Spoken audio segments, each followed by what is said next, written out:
Hello and welcome to the Digital Law Podcast produced by Anson Evaluate. My name's Peter Wright. I'm a solicitor and the Managing Director at Digital Law, and I'm joined today by my colleague, Dr. Heather Anson.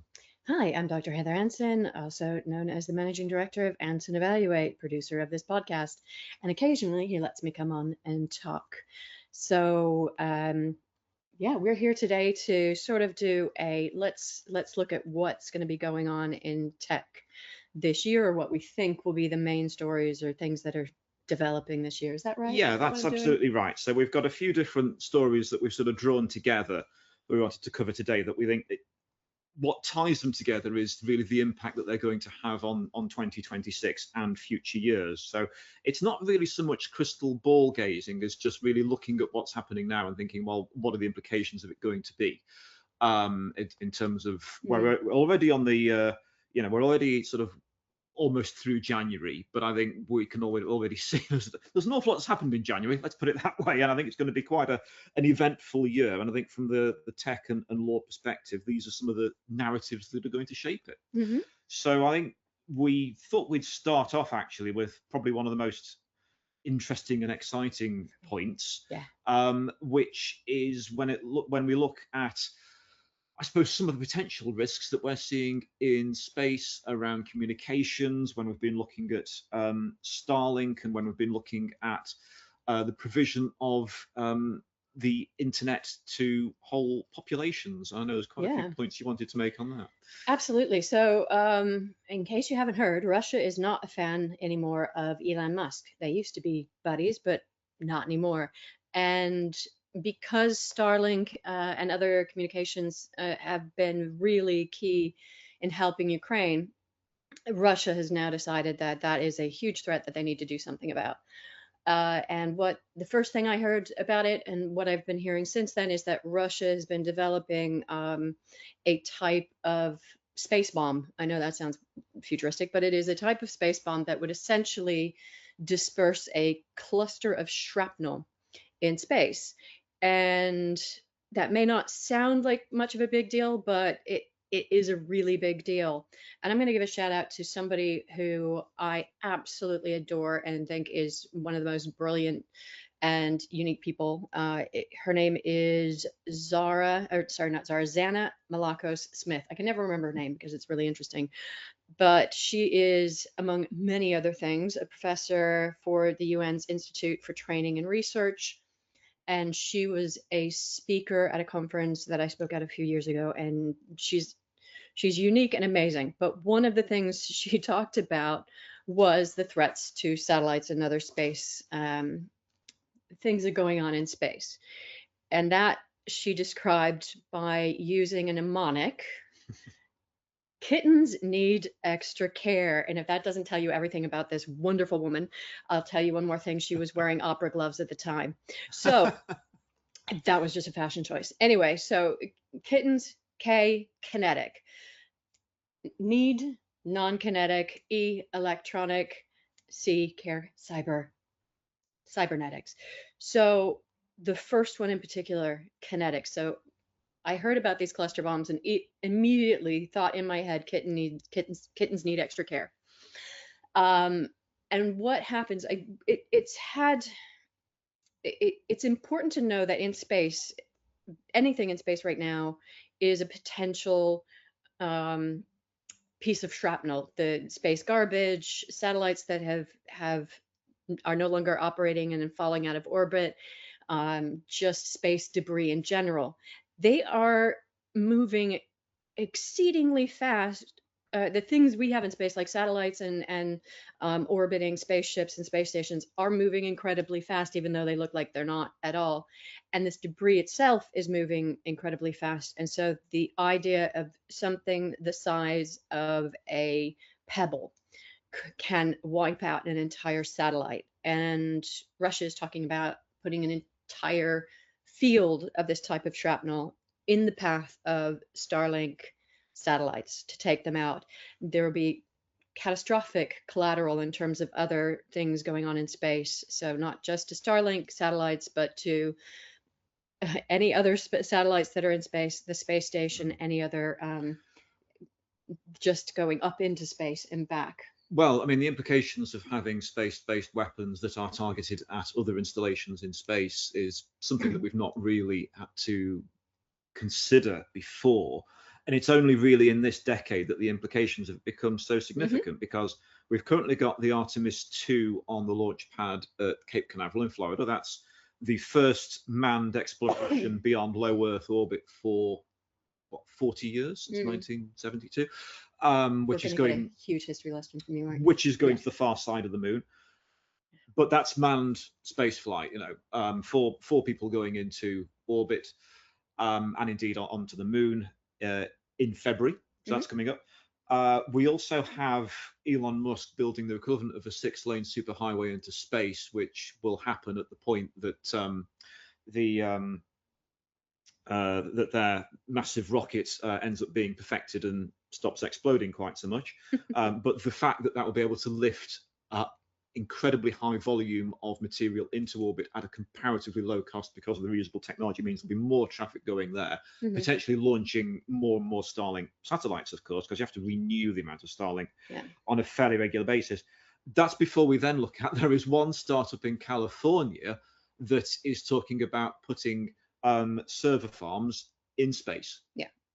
And essentially with this shrapnel cloud, you're looking at all of those projects, both being either massively delayed or stopping altogether, but at an immense amount of risk. And it's tremendous. And I would worry if I were somebody going into space on one of these super lanes, just that a tiny pebble up there would essentially come through the vehicle that I'm traveling in at 10 times the speed of a bullet at least. So that's a big deal. But why is Russia and other countries really upset at Starlink?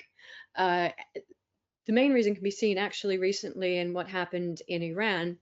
And Iran shut down the internet for inside Iran, and that's the first time it's been really successfully shut down. And you may ask, well, how can that actually happen?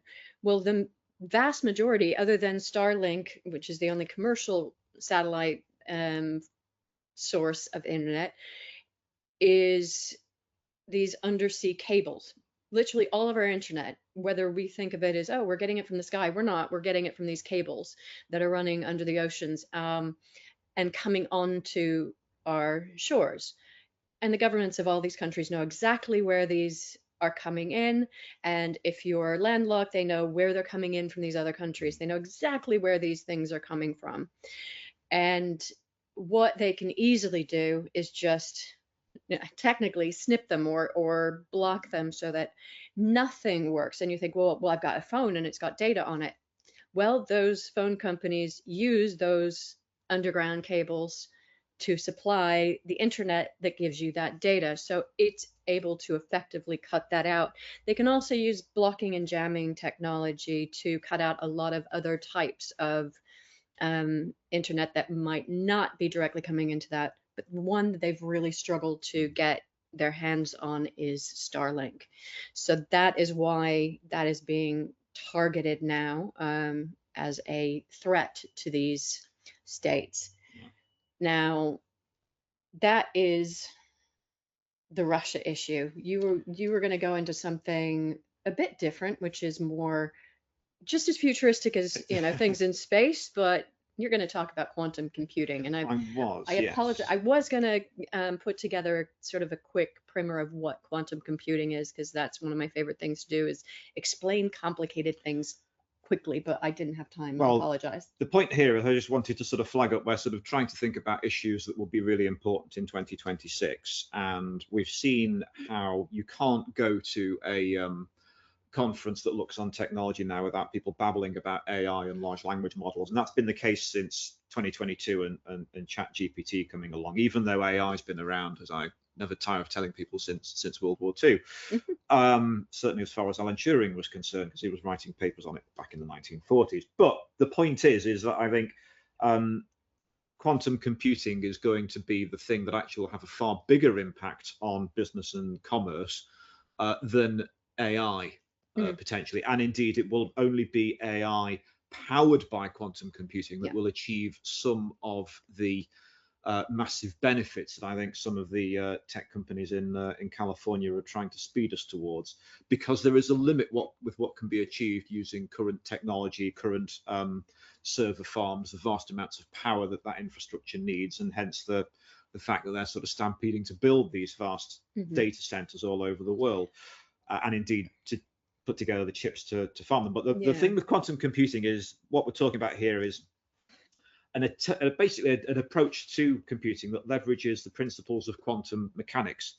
So rather than us talking about Straightforward. Absolutely, those are straightforward. rather than talking about bits and bytes, which we're used to doing when it comes to our traditional computers, including the technology we're using to record this podcast, quantum computers use quantum bits or qubits, which can exist in multiple states simultaneously, due to a property called superposition, which allows these quantum computers to process vast amounts of information all at once. So that will be a major step change in terms of how our IT hardware operates. And there are a number of fairly big corporations that are now moving ahead at quite significant speed in terms of making this technology accessible and affordable. There's always it works great in labs, but then it's, well, okay, how do we roll this out? And we're getting to that point where this is going to start making a big difference. It's massive. What up until now, really, people have talked about, oh, we're going to be implementing quantum computing, and it's been largely theoretical. They've proven the ability that it can happen, and only in academic fields have they actually been able to do any quantum computing. And to be able to do it, it just takes such a powerful amount of computing let's see, equipment, that the actual ability to create quantum computing, to run these types of computing, it's immense. So the idea that the resources needed to do this are now becoming almost commercially available is a massive step. I mean, quantum computing, even I think 10 years ago, was just so theoretical that it was considered, at least 50, 60 years off, if not 100 years off. And now we're talking about it actually being proven in academic circles as something that is done, can be done, but has been done in those circles, and now being available commercially within the near future. Yeah. So they're already talking about the entire quantum tech industry being worth $1.3 trillion by 2035. It's going to have huge applications in fields like pharmaceuticals when it comes to discovering drugs, perfecting vaccines. We keep being told that we're just around the corner from cancer-specific vaccines being developed. This is the sort of technology that will turbocharge that sort of innovation. We'll have developments in finance, optimizing portfolios, risk assessments, logistics, material science, development of new materials, new unique properties. You can imagine the applications of that when we go back to things like aerospace or indeed space exploration. So there's an awful lot that will be tied up with the advent of this technology. And I think if at the moment, I think its importance is being underplayed or even misunderstood to a certain point. That yes, there are challenges in terms of error rates and stability. But this technology, as I say, I think people have thought, oh, it's all, like you say, decades away. We're no longer in that position. It's more like months and years until we see it starting to make a real big impact. Yeah, one of my favorite things about quantum computing is Schrodinger's equation, which Schrodinger's equation is one of the things that actually allows this to happen. And most people think, like me, think of Schrodinger in terms of Schrodinger's cat and not Schrodinger's equation. Same guy.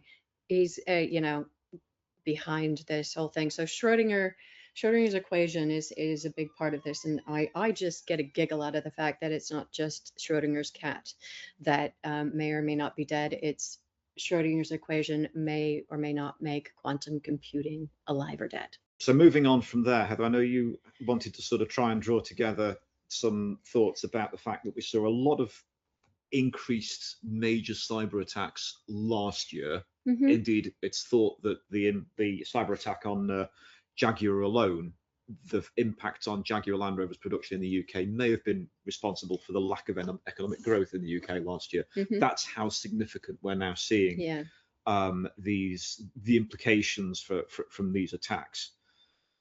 Yeah, and this is a bit more applicable to our everyday lives as opposed to, you know, space and quantum computing. This is what we call in the field supply chain risks. And what we're talking about is the computer services that you and companies use on a daily basis.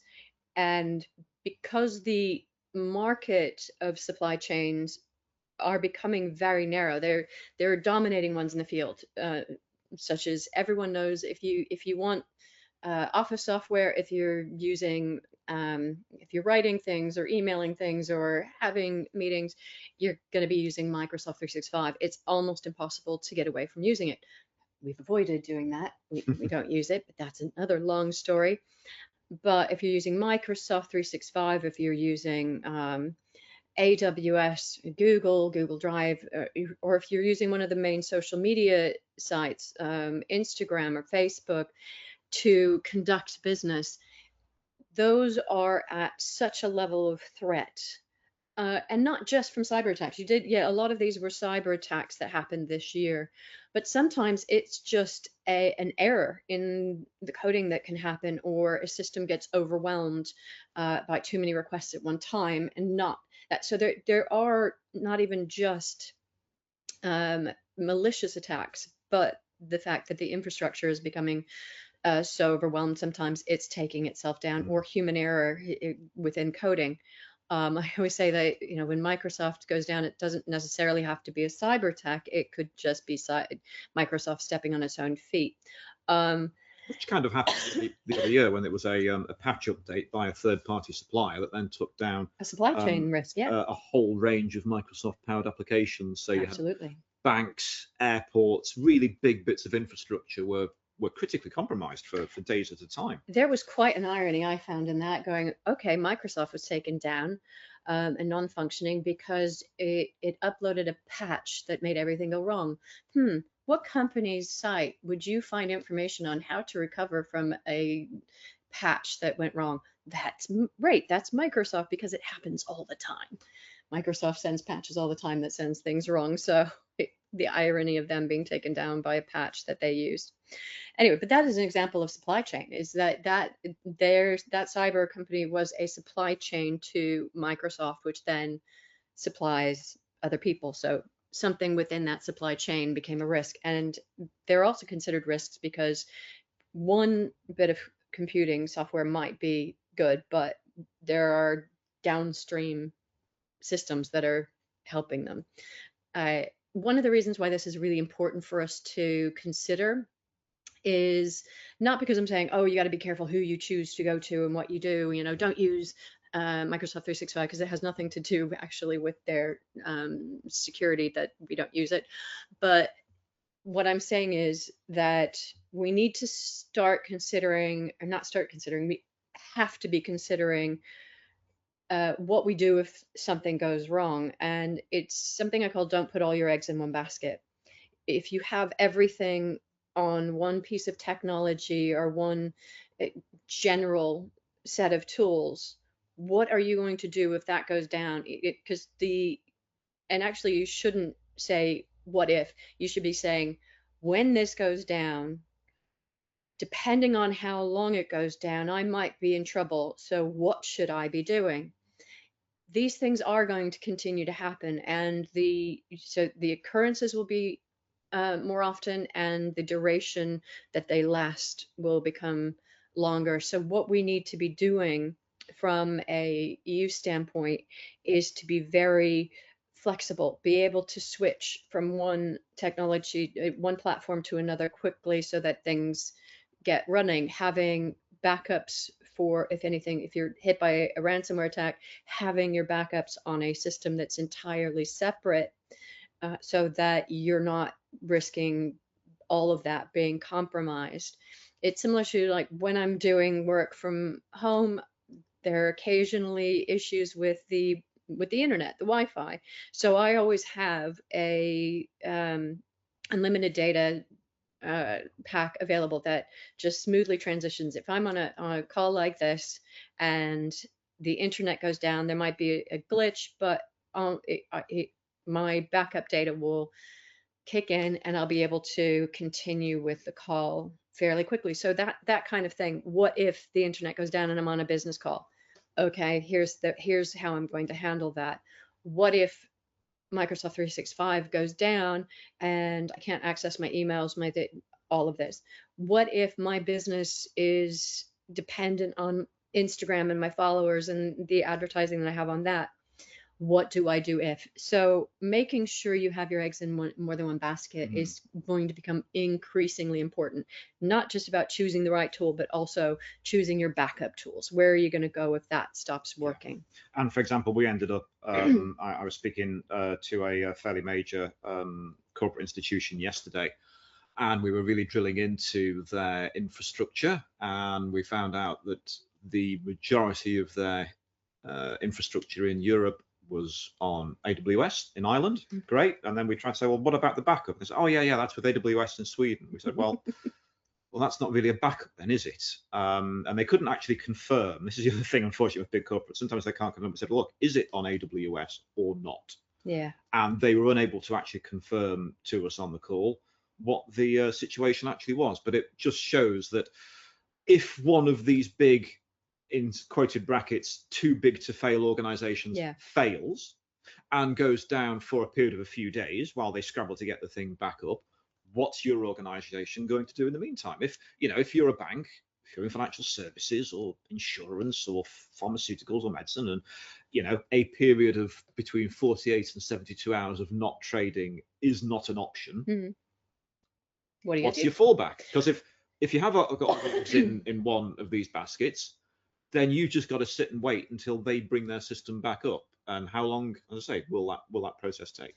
And this goes to actually when Microsoft had its big outage about a year and a half ago. Just before then, I had been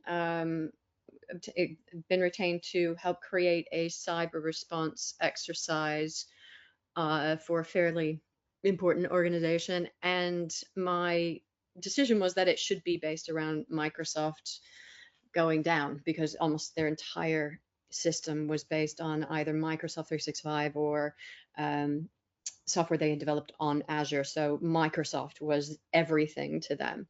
And they really fought me on that, saying, well, that's not possible. It's just not possible Microsoft can go down that. We want reasonable worst case scenarios. And that's not a reasonable worst case scenario. And I said, it's not only a reasonable worst case scenario, it's a very, very likely scenario. And they eventually, and I had to send them loads of articles until they finally said, yeah, okay, experts saying this is going to happen. Not just news articles, because those never really trusted, but saying this is going to happen. So you guys your tech department needs to understand this. And they went ahead and we did it, and they ran that exercise, and it was 2 weeks later that the Microsoft problem happened, where they installed the patch and took down some Microsoft systems pretty much around the world. So it's nice to be proven right. I'm sorry others had to suffer because of it, but it was definitely going to happen. Talking about other big things that are going on, we wanted to talk about AI. Was that what you were going to move on to next? Yes. So insofar as the fact that when it comes to the impact of it now, impact of AI, we are seeing that we've actually reached the point where people are now relying on large language models, ChatGPT, Grok, Gemini, for their information when they go online and search. Yeah. They're now relying on on the information that comes from that, rather than the more traditional search engines and results that we've got used to seeing over the course of the last 25 years or so. Yeah. So when we think that Google's business was built on being able to serve up the right information to us in terms of the right links, usually on the first page or two, you get the information that you were looking for, and you could verify where that information was coming from in terms of, it's from this site, or this academic paper, or this bit of research, or or if it's on Wikipedia here, and you could put the appropriate weight against the content that you found. It used to be like people using Wikipedia solely as a source of information. Yeah. Back in the day. And when they did that, you can't depend on even that. Even these days, when Wikipedia they've gone through a lot of changes. I always said, if you're going to use Wikipedia as a source, use it as like your jumping off point, and then check they should have links to those expertise. A good Wikipedia entry will have footnotes at the end. Yeah, always. That's the thing that you go through. Follow the footnotes. But the point is, though, that at least you have that option. Yeah, you have that option. You don't have that with these AI answers. You're just getting these answers, and you don't know where they're from. And I think there was a study, I'm trying to remember where it was from, that was talking about where a lot of these answers are generated from. And one of the bigger sources was actually Reddit. Yeah. A lot of answers were coming from Reddit. And so if anyone is on Reddit knows just how accurate that information is. Some people think, oh, maybe it's from Wikipedia and from websites and news sources. And no, Reddit is a huge draw for these large language models on the internet to find answers to things. So that should tell you just how accurate they should be. But people are becoming very dependent on it. It's so much easier than having to go out and read different sites to figure out the right answer. But when you start relying on, rather than more traditional search, traditional sources, traditional indexed links, that means that you're then going to have to make sure that you are verifying the veracity of the information that you've identified. We spend a lot of time working with clients on putting AI guidelines in place so that, for example, when they have done a piece of work that relies in some way on AI, if that requires a level of human verification, scoring, random checking, whatever, then that has to take place so that you can rule out the possibility of hallucination. You can rule out the possibility that the system has misquoted, misunderstood, or indeed that the prompt that was put in might not be the right prompt. You might not be asking the right question of deep thought in the way that you thought you were. How do you know if the answer is if the answer is 42, if you aren't really clear on what the question is? So there are significant implications for this that I don't think have properly been picked up in terms of, certainly when it comes to business and corporates, and realizing the implication of, well, where are you getting the information from that you're then making your key decisions on? And I think there's a lot of intentionally ignoring these risks as well, because it does make things so much easier and so much quicker. That that phrase, move fast and break things, it might be great in development of computer technology, but it's not great for traditional businesses.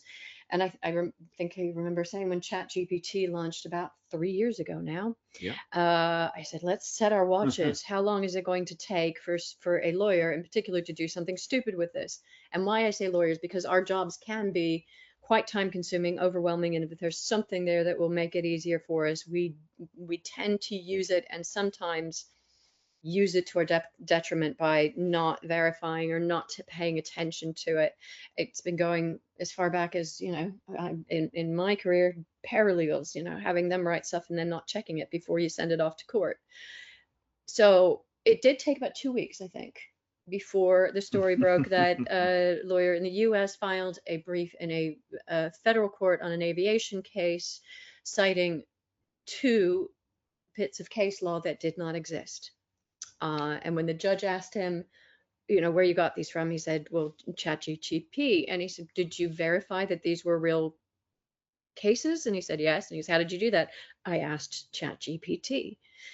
And you just kind of, the mind boggles, but it's still happening to this day. It's worse now, because now we're getting actually to the point that judges are using it, and judgments are being handed down that contain either references and judgments that have been are full-on hallucinations, or in some instances they're sort of referencing and saying, oh, look, as this previous judgment says, and then claiming to make a reference, and then when they're going back, they're finding that sentence, that paragraph, does not appear in that judgment. Where the case name might be accurate, which is what we're first thinking. Now we're thinking, oh, I got to check all the cases. Well, the case may be an actual case, but the quote from it self-servingly Yeah. to the, and that's what people don't understand too. AI is self-serving. It wants to get the answer to you, whether it's right or not. I think the best equivalency is saying it's sort of like a slightly drunk grad student who's trying to flirt with you at a party, and you ask them for something smart and they try and give you a smart answer, but they don't necessarily, they want to impress you, but they don't necessarily have the mental clarity at that time to give you that answer. And that's, AI just wants to Mm. impress you. And indeed, and that's where it unfortunately is having such a negative impact. I'd say in particular, we've had a couple of quite high profile judgments in the UK within the last 6 months, where it was found that there were inaccuracies from the use of AI that were identified after judgments had been handed down. And this ends up having a negative impact, unfortunately, on people's faith in the justice system, which is pretty fundamental. So already we're seeing that the Bar Standards Board is trying to issue guides to get on top of this. And it, unfortunately, if you've got counsel standing up in a court and making references to the use of AI and that turn out to be hallucinations, and it's not picked up on in the hearing, and then the judges rely on that, or indeed judges do their own research and that has these hallucinations in it, then that's what puts us into this sort of vicious cycle. And therefore, Yes. we're going to need, it's a matter of organizations getting on top of this, making sure they have the right checks and balances in place to make sure that these sorts of fairly detrimental occurrences of the use of AI and the problems from hallucinations do not affect public confidence any more than has already been the case. Real life fake news. It's happening. Right. So I think we're going to wrap this up by, Yes. both of us are going to talk about cases that are now Mm. happening that are quite fundamental. Yours is around facial recognition, and mine's around social media. Yours Yeah. is UK based, mine is US based. So why don't we start with you and I'll round it off. Okay. So there is currently a hearing taking place in the High Court in London with regards to the use of facial recognition by the Metropolitan Police.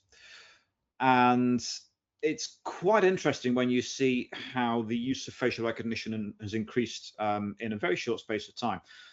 Initially, police first started to use facial recognition at the massive Notting Hill street carnivals that take place in London.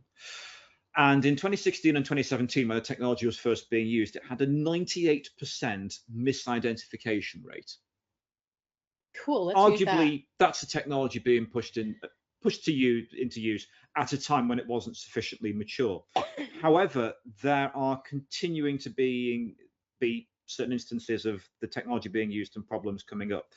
But we're at the point now where facial recognition was used 180 times in 2024, 231 times in 2025. And indeed, in 2025, Metropolitan Police scanned 4.2 million people's biometric face data using live facial recognition cameras. So we're talking about bulk handling of data here and then sifting through it with algorithms, which when you think about crime monitoring, prevention, you think, well, surely this is a good thing. Well, the problem is that this High Court action in which Big Brother Watch is involved, one of the lead actions in that involves a gentleman who was walking over London Bridge, and the facial recognition wrongly flagged him as a criminal. So he was walking over London Bridge. He's then arrested on Borough. Well, no, he's actually not arrested. He's stopped by officers on Borough High Street. Those who've been to Borough Market will know Borough High Street, very, very busy thoroughfare. Imagine walking down there and then having the police come up to you, say, please show us your ID documents, struggling to find your driving license or passport. They repeatedly took his fingerprint scans, started looking for visible scars and tattoos that they knew the person they were looking for had, and then arguing, well, why haven't you got this scar? Why haven't you got this tattoo? Wanting to confirm that it took them 20 minutes until they were satisfied that this individual they'd stopped wasn't the criminal that they thought that they were.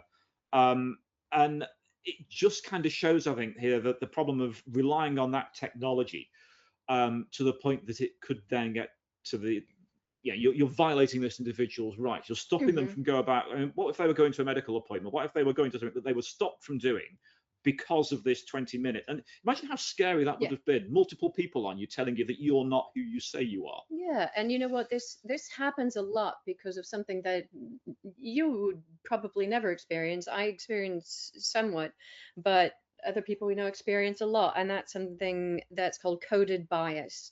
That means that the people who've created the software and the stuff they've trained it on is so white and male. And that's not an insult, that's just the truth. That the coding on this, the samples that you take, you have to have vast numbers of samples.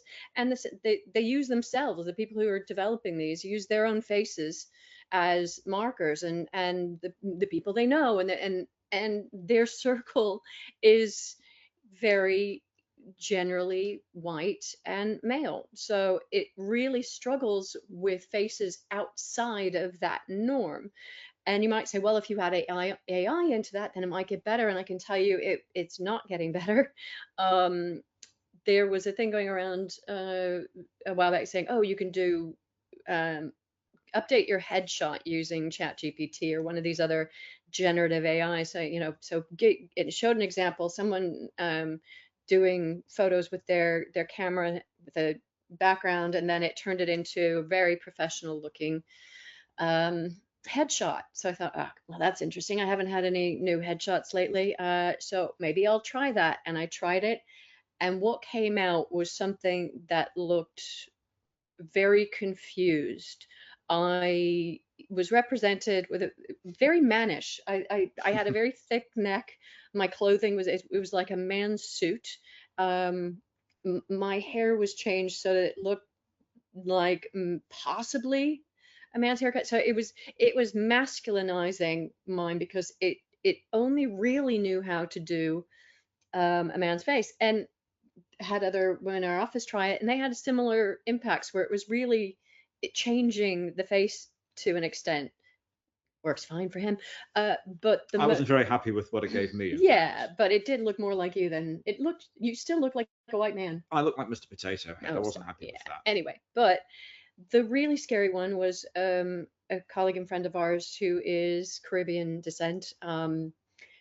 She tried to do it, and ChatGPT didn't recognize her photo as a face.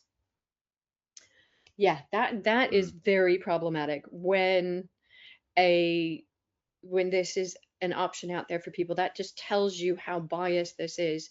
It's not great anyway, because even he came out looking not great. I and other women came out more like men, and a black woman looked like they don't know, because they couldn't recognize that as a human face. That tells you something. So, I mean, the context here is that the Home Office in the UK has pledged to ramp up the use of AI-driven biometric surveillance across England and Wales. Fabulous.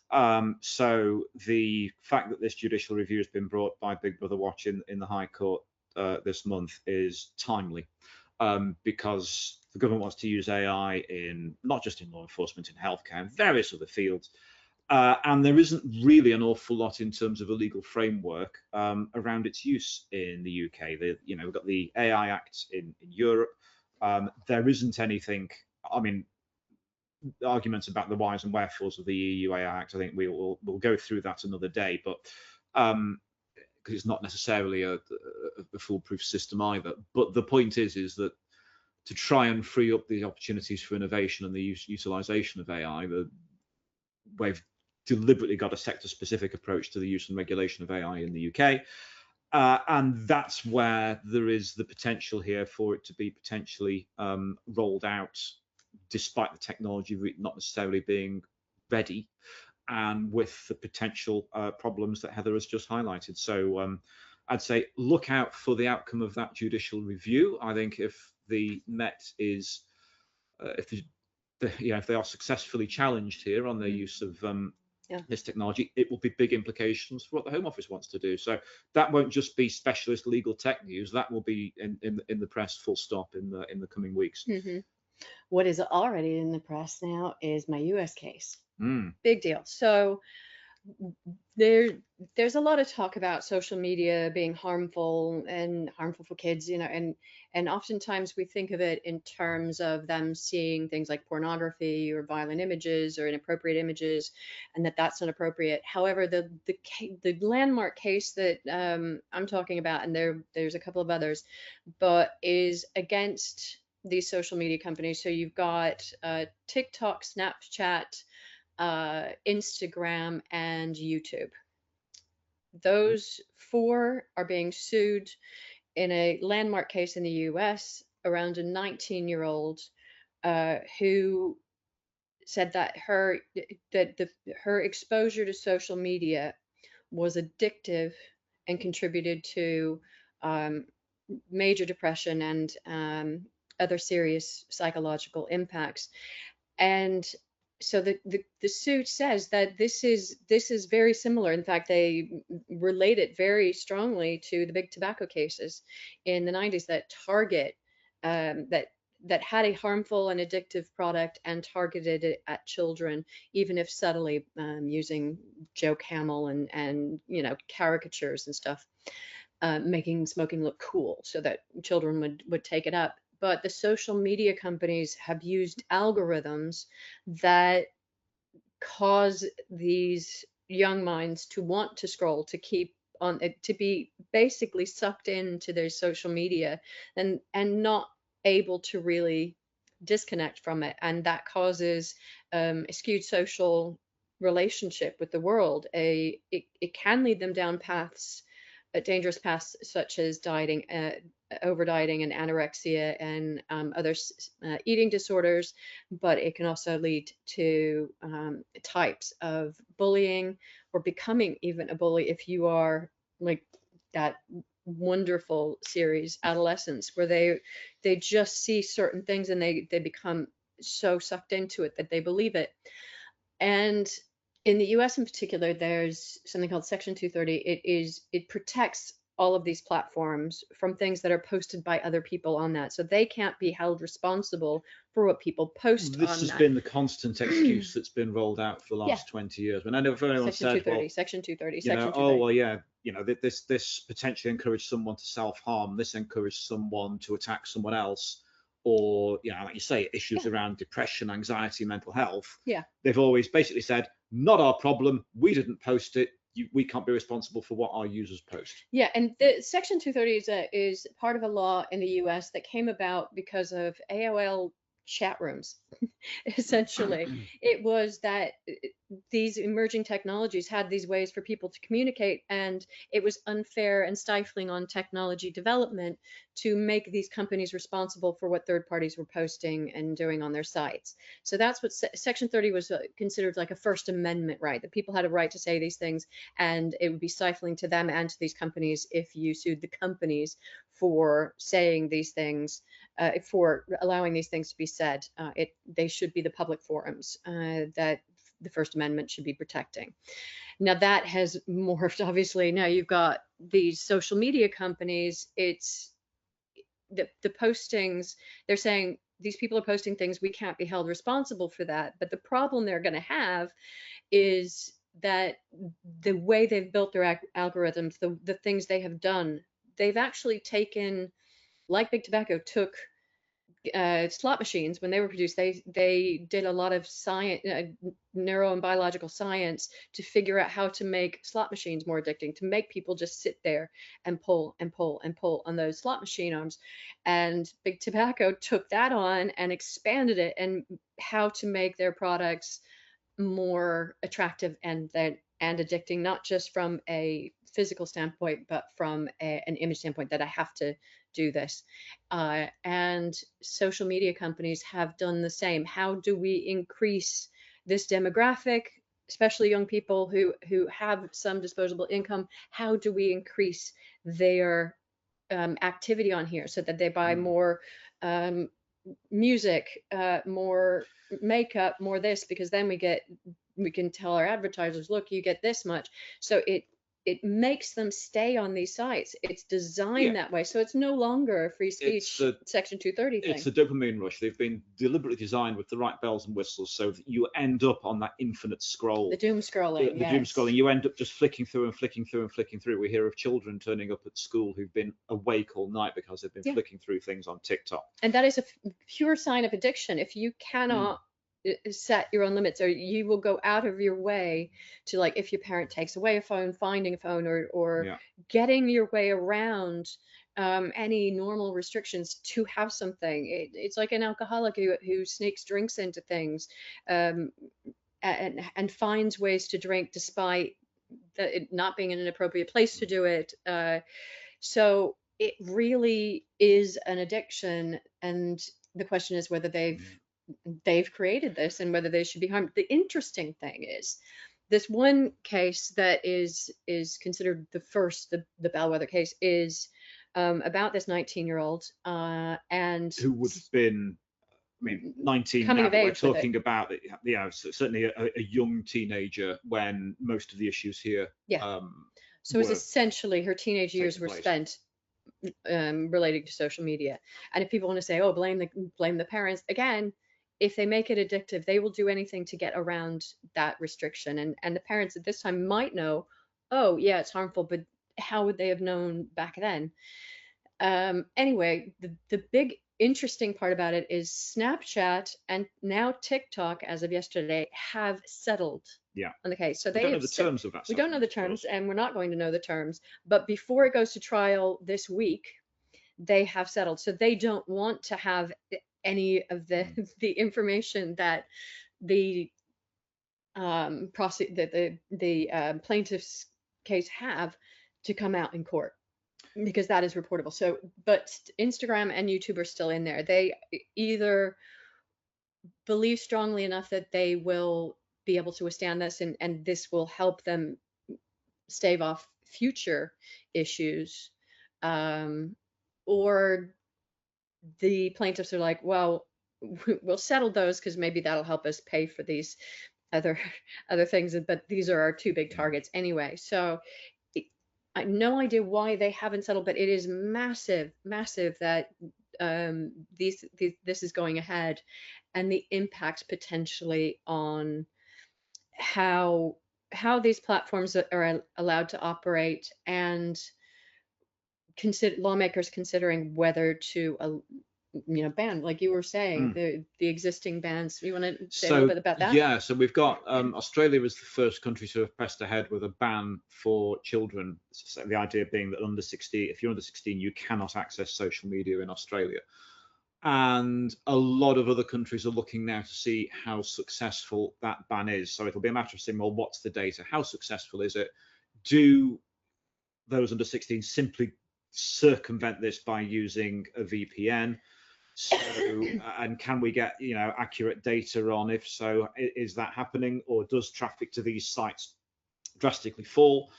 That will be the key thing. We've already had the Online Safety Act in the UK, which has given significant powers to Ofcom, which is then being quite it's trying to do quite significant enforcement against companies like Elon Musk's X, as well as others with these new powers.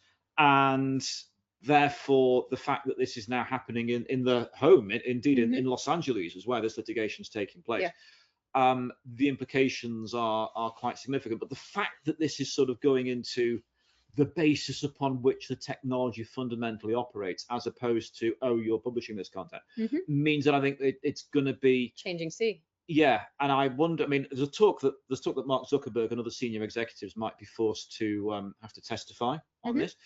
But of course, it will be open to them that if things start to go wrong, they might just turn around and throw money at trying to settle it. But that's why I'm surprised they haven't so far, because there is going to be a lot aired in this that they would like very much to keep private. Yeah. I mean, I do think a lot will still be kept private, because there are certain court rules in the US that especially like corporate secrets can't be aired in open court, so they would not allow media or anything in there, and juries are cautioned to not disclose those things as well. But the idea is their practices, whether the jury complies with that or not, the practices themselves, at least some distillation of what they are going to come out. So it's not surprising that two have settled so far. It is surprising to me that the remaining two haven't, and those are the oldest, really, Yeah. on the scene. And one of the arguments I hear, especially Meta, saying is, "Oh, we've done a lot to sort of help with this, especially for teens." And they're like, well, if you're saying you've done a lot to help, doesn't that mean that it was set up the way we're saying to begin with? If your product was addictive to begin with. Now, people may instinctively think, well, we can't just ban social media for kids 16 and under. How can we do that? Well, if you think of it the same as tobacco, are you okay with banning the sale and use of tobacco products by children?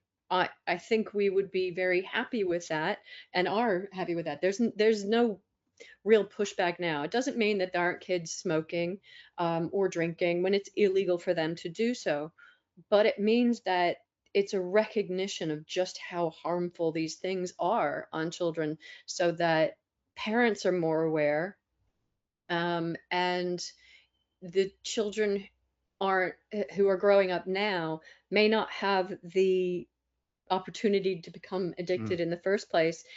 I mean, now it's harder to do it once those have already become addicted to it, to shut that down.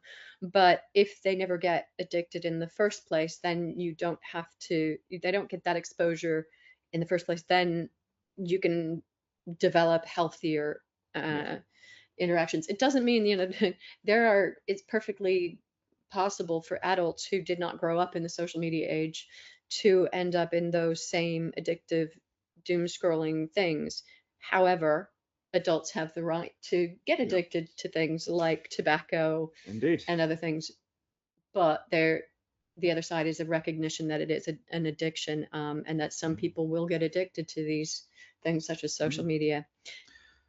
So Okay. there we go. I think that's our sort of look forward to the some big issues to look Yeah. forward to and consider in 2026. Do you think either of us will be surprised at something that comes out that we didn't expect this year?